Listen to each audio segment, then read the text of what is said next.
Y vamos a presentar al primero de los invitados. Se trata de Benjamín Hebar, es analista y consultor. Vamos a poner en placa una pantalla, en pantalla una placa, bien dicho, al revés, que tiene que ver con algunos resultados que había propuesto en la previa y que justamente andaba dando vueltas en mayoría de periodistas. Esto en el WhatsApp explotó días anteriores, en redes sociales lo tiraban y allí van a ver, es un reconocimiento, digamos, a lo que muchos critican a nivel país, pero las encuestas al final nunca la pegan. Bueno, en este caso, con el antes y el después, está más fácil analizarlo, pero ahí van a ver el resultado de la PASO en Salta. Sáenz sacó un poquito más, terminó con el escrutinio total casi 43 puntos, 41,5. Y en la encuesta que se sacaba los días anteriores, una semana antes, 39,1, poca diferencia. Leavi segundo marcaban, con 23 y 24, poca diferencia, lo mismo que Olmedo e Isa, y se terminaron repitiendo los resultados. O sea que lo que la gente más o menos sondeaba en la previa, o esta encuestadora en particular, lo proponía, terminó dándose después en la elección primaria abierta, simultánea y obligatoria. Así que vamos a analizarlo en la mesa. Muchos hoy los estaban felicitando por haber sido uno de los pocos que la habían pegado, entre comillas, y ya tiene un par de antecedentes en el medio. Por eso también lo invitamos a Agenda Abierta, una invitación que venía pendiente desde hace rato. Bienvenidos y bienvenidas. Aquí empezamos a charlar Agenda Abierta. Como siempre lo decimos, aquí preguntamos sin condiciones. Vamos para la mesa. Benja, ¿cómo estás? Buenas noches. ¿Qué tal? Buenas noches. Gracias por venir, che. A vos por la invitación. Bueno, digamos que no estuvieron tan desacertados en la categoría gobernador. ¿Cómo se hace la encuesta? ¿Cómo llegan a esos datos que finalmente son los que, bueno, hoy contrastados terminaron coincidiendo con lo que pasó, con lo que la gente eligió? Bueno, es una encuesta que es domiciliaria y en toda la provincia. Se tomó una muestra que sea representativa. La representatividad tiene que ser por género, por edades, por niveles de ingreso. Y así todo uno cae en determinados sesgos, porque uno de alguna manera presupone que, no sé, de 16 a 21 años uno encuesta una cantidad de personas, sí, y van a votar después el resto todos de esa misma manera, y eso muchas veces no pasa. Por suerte la muestra estaba bien calibrada y pudimos lograr un resultado que se acercó al resultado final de la elección. ¿Y esto se levanta en capital o en otras localidades también? No, la muestra tiene que ser también representativa de toda la provincia, con lo cual tenemos encuestadores que ya han hecho bastantes kilómetros recorriendo y visitando desde Salta Capital hasta Iruya, Santa Victoria, Rivadavia, para tomar una muestra que se acerque después del resultado. Bueno, vamos a charlar un poquito de esta metodología porque también muchos de los que nos están viendo no saben cómo se hacen las encuestas, pero a veces, después ya vamos a hablar de los resultados, nos llaman por teléfono para preguntarnos, ¿ustedes recurren al teléfono? ¿Funciona, no funciona? Vos me hablás de encuesta domiciliaria, o sea, van casa por casa. Casa por casa, recorriendo la provincia. ¿El teléfono funciona? El teléfono tiene un sesgo más importante, porque uno la mayoría de las veces no sabe dónde está llamando. Entonces, si bien conoce la localidad, uno tiene que respetar después la densidad poblacional que tiene cada ciudad hacia adentro. Es decir, cuando uno levanta la muestra en la capital, uno podría estar llamando todo el tiempo a casas del centro y no está llamando a casas de zona norte, a casas de zona sur. Entonces, ahí se va produciendo ese sesgo. Cada vez la gente tiene menos teléfono fijo, lo cual complica eso, y las bases de teléfono, de telefonía móvil, de nuevo generan este problema de que uno tiene que llamar y preguntar dónde vive esa persona, y armando un mapa, y lo vuelve bastante más complejo. Por eso a nivel nacional fue una de las grandes razones por las que pifiaron las encuestadoras. Bueno, nosotros los periodistas consumimos encuestas, los políticos también. Ellos, es así. ¿Por qué se interesan? ¿Qué necesitan saber antes de una elección? Bueno, principalmente preguntan por su imagen y la intención de voto. Si la gente los aprueba o los desaprueba, y si los votaría hipotéticamente en una elección. Nosotros muchas veces en lo que insistimos es en que hay un contexto que muchas veces es mucho más interesante para medir y evaluar, que muchas veces determinan las condiciones y las posibilidades. Y esto es el espacio que ocupan, el discurso que tienen, el segmento al que van a aspirar a representar. Todas esas variables muchas veces van señalando la posibilidad que va a tener un candidato al margen de una intención de voto que nunca deja de ser una pregunta hipotética. Además, la sociedad ha cambiado.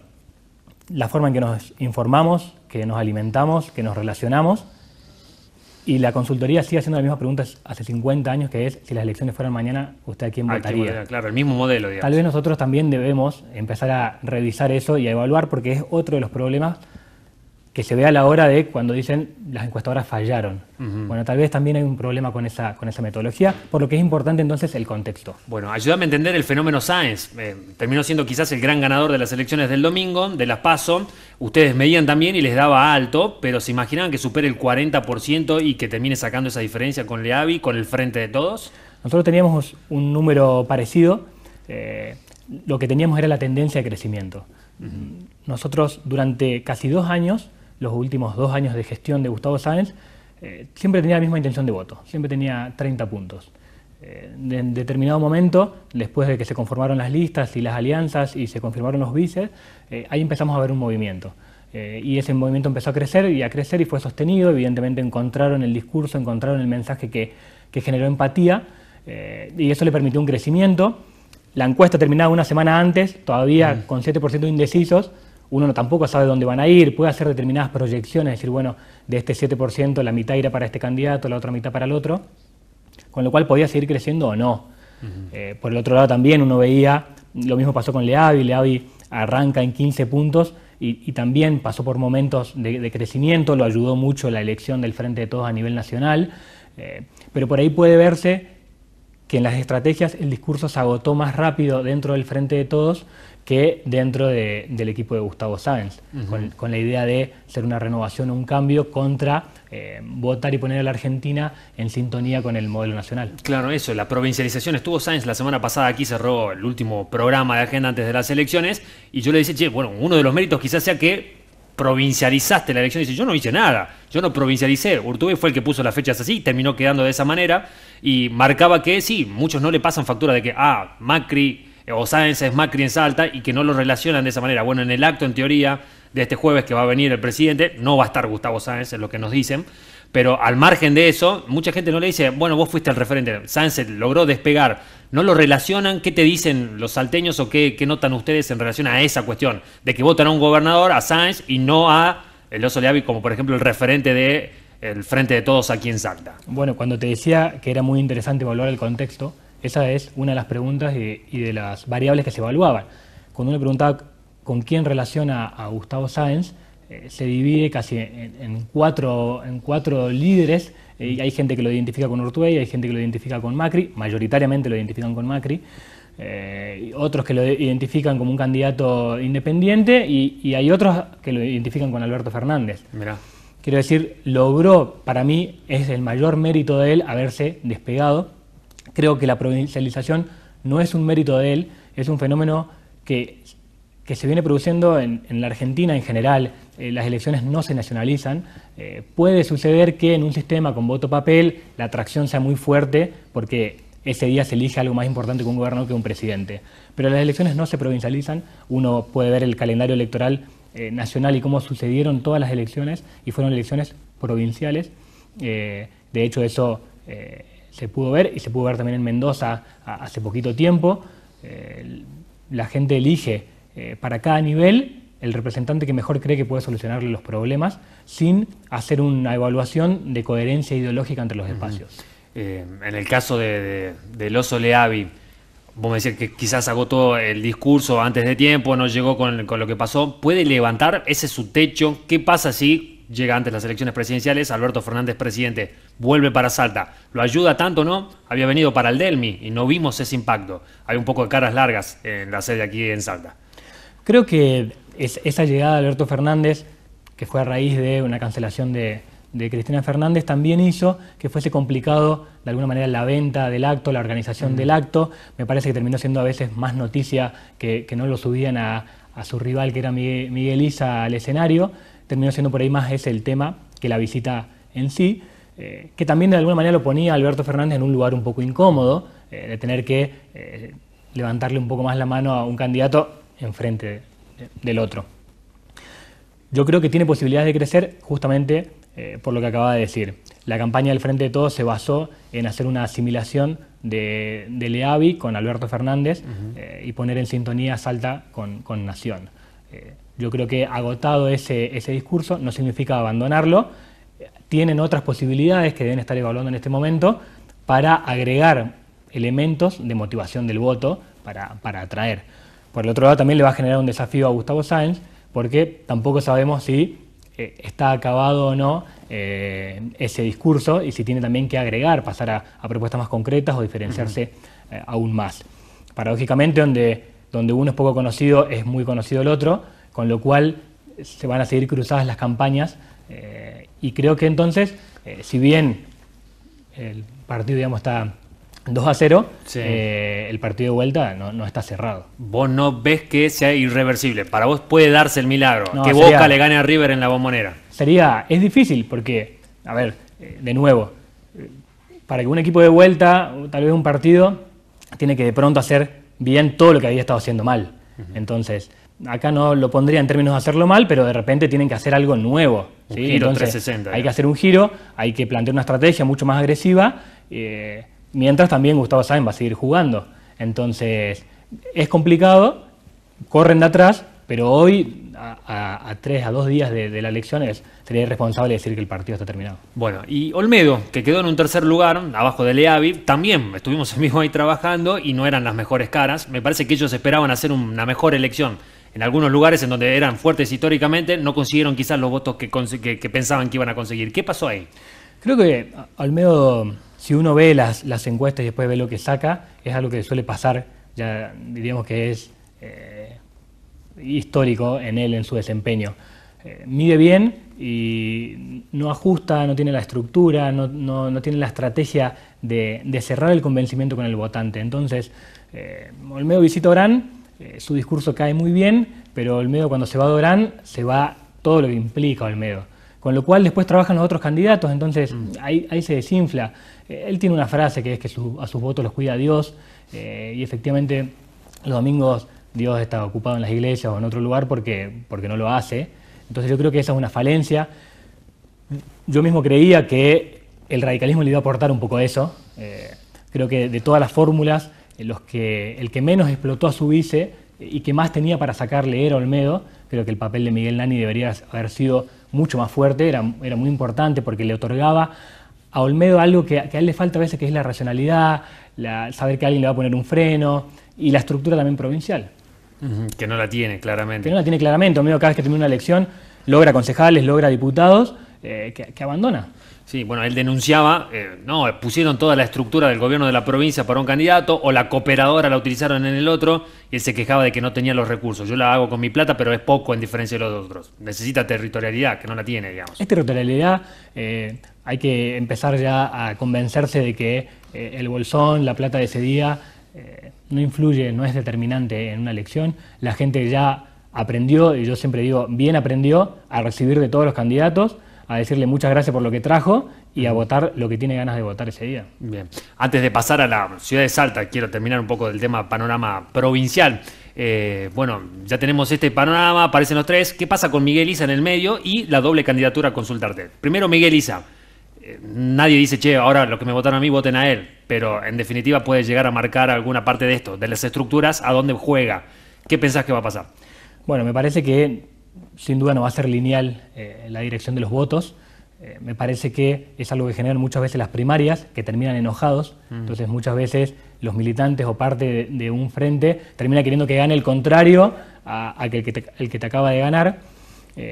Pero bueno, Miguel tiene una parte de sus votos que son del frente de todos, que se van a quedar ahí, y hay otros que van a buscar otras opciones. Cuando lo medimos, y de nuevo es una pregunta muy hipotética que se le hace a la gente, los votantes de Miguel Isa se repartían bastante parejos incluso entre Olmedo, con Olmedo y Leavi y Sáenz. Yo la conté esta anécdota. Tengo un camarógrafo con el canal con el que salimos a la calle a hacer notas todas las mañanas, es kirchnerista. Entonces él me decía, que Leavi se presente lo que quiera, yo lo voy a votar, porque no lo estoy votando a Leavi, estoy votando el proyecto.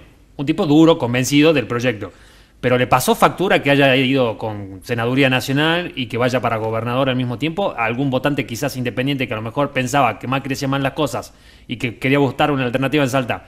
¿Lo pensó 2 veces? Eso es lo de la doble candidatura. ¿Pasó factura? ¿También lo decía la gente? Yo creo que pasó factura porque además parte del juego de la campaña englobó eso en que continuaba de intendente con licencia, que era diputado nacional, entonces no era solo la doble candidatura, sino todo lo que también arrastraba. lo que arrastraba. Y me parece que por ahí la crítica dentro del espacio para los independientes no pasaba tanto por la doble candidatura como por la actitud acaparadora de decir, bueno, todos los cargos para nosotros, que por un lado tenía razón, son los que de alguna manera bancaron los trapos en las buenas y en las malas, con lo cual tenían el derecho.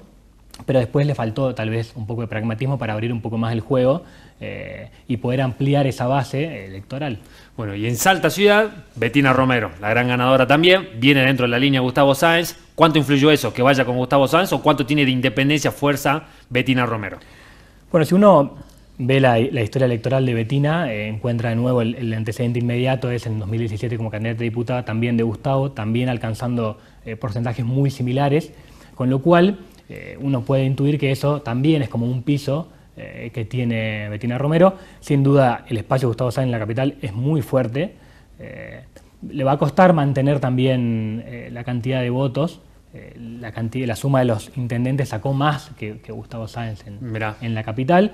Eso va a ser muy difícil que pase en la general, lo que no quiere decir que Gustavo mantenga los porcentajes que alcanzó. Sí, y Bettina competía con Martín Grande, con Matías Posadas. Matías Posadas también hizo una muy buena elección. No así Martín Grande, que terminó un poco más abajo de lo que él mismo pensaba, tanto que no quiso aparecer en el acto. ¿Cómo se resuelve esa interna? Porque también lo mismo, lo que pasaba con Miguel Isa y Leavi, pasa en esta interna. Chiqui, pasa con los que votaron a Matías Posadas. ¿Migran? ¿Se quedan en el espacio? ¿Qué pasa con los que votaron a Martín Grande? Bueno, muchas veces a dónde va a ir el voto también depende de qué oferta completa te queda. Es decir, hay muchos votantes tal vez de Martín Grande que van a tener una opción en Suriani, los que no quieran votar. Tal vez los de Matías Posadas, algunos vean mejor candidato a Leiva que a Bettina Romero, y tal vez sí los votantes de Vitín Lamberto se pudieran quedar ahí, en cuanto a las mediciones que nosotros hicimos de preferencia. Sí. Ahora bien, va a ser una elección donde va a estar el Partido Obrero, y va a estar Suriani, Bettina Romero y David Leiva. En eso, Bettina Romero cuenta con mucha ventaja para retener la mayor cantidad de votos, porque distinto tal vez hubiese sido el escenario si el triunfador en el Frente de Todos fuera Gonzalo Quilodrán o Lucio Paz Pose. Tal vez hubiese sido un candidato que le podría competir más los votos. Está bien. Y el que logra conseguir votos, ¿cómo funciona la cabeza del votante? ¿Después puede perderlos? Si, no sé, Bettina hizo una gran elección y sacó 38 puntos dentro de la interna, digamos, pero a nivel candidato 20%. ¿Puede la próxima elección perder y llegar a 15, por ejemplo? ¿Muchos se pueden ir? ¿O el que votó ganador sigue votando ganador y cautiva esos votos? Por lo general la gente tiende a, si el voto fue a un ganador, no lo mueve. Ya está. Si fue a un candidato que perdió, entonces se abre un interrogante a qué puede hacer. De hecho, vuelvo a la elección provincial. Sí. No es solo el votante de ISA el que hay que analizar. ¿Por qué? Porque el votante de Olmedo tiene mucha similitud con el votante de Gustavo Sáenz. Con lo cual hay muchos votantes de Olmedo que pueden ver que no llega a ganar y querer hacer un voto útil o simplemente correrse a ganador para ser parte de los que ganaron y lo abandone. Ahí Olmedo también va a tener un desafío en contener ese electorado. Claro. Bueno, lo mismo en la capital. Habiendo ganado Bettina, es muy difícil que lo abandonen sus votantes. Claro, prácticamente se van a quedar eso y a partir de ahí tiene posibilidades de crecimiento más que de perder. Total, además, el espacio y la pecera, de alguna manera, como a veces nosotros llamamos, donde pesca, es muy grande. Con lo cual, yo creo que si me preguntaras qué posibilidad hay que Bettina pierda, ahí sí te diría que son muy, muy bajas. O sea que en la de gobernador me decís, no te lo aseguro, no te pongo la firma, esperemos. Esperaría 10, 15 días, pero para intendente... Ya pones la firma. Si me preguntaran qué hacemos, no tengo idea. Ya está.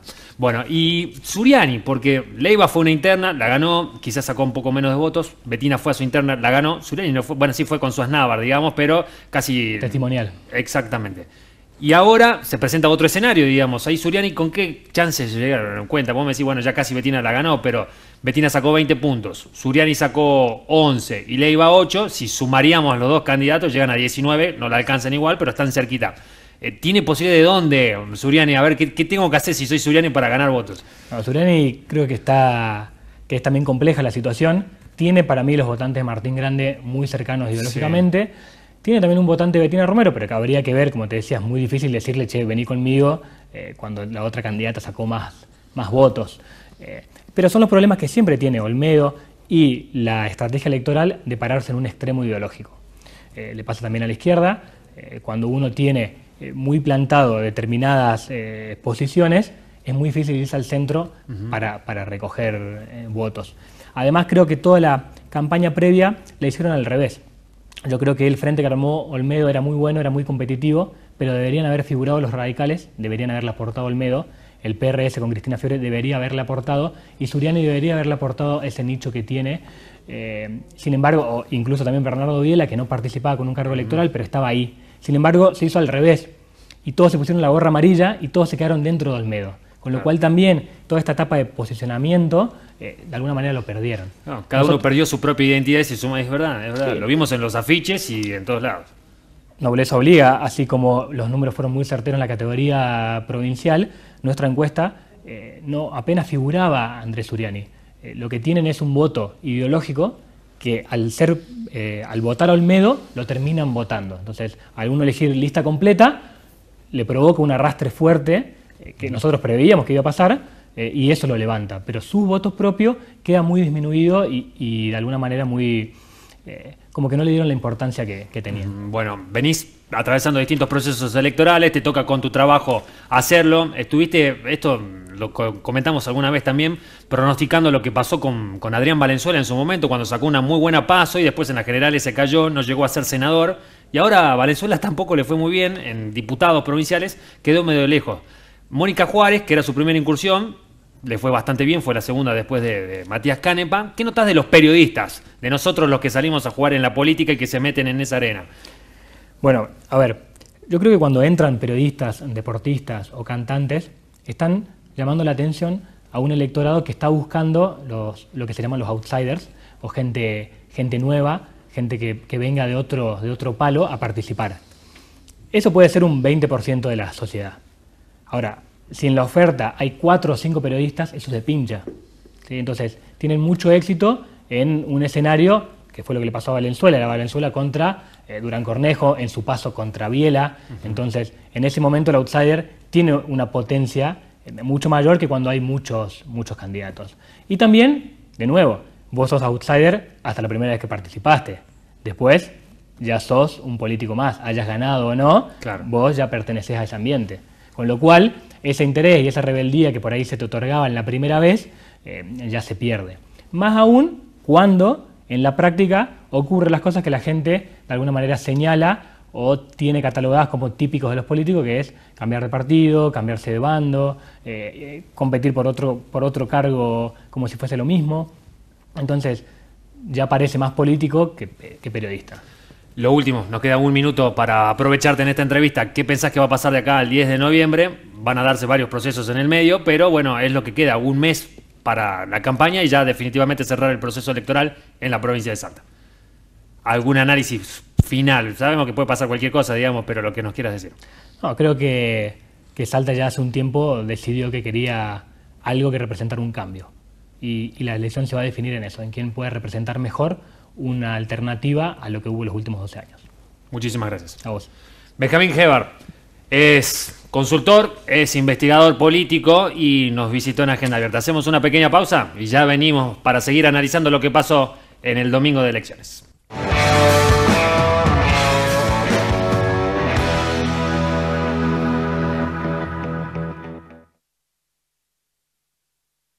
La mediación es un paso alternativo y pacífico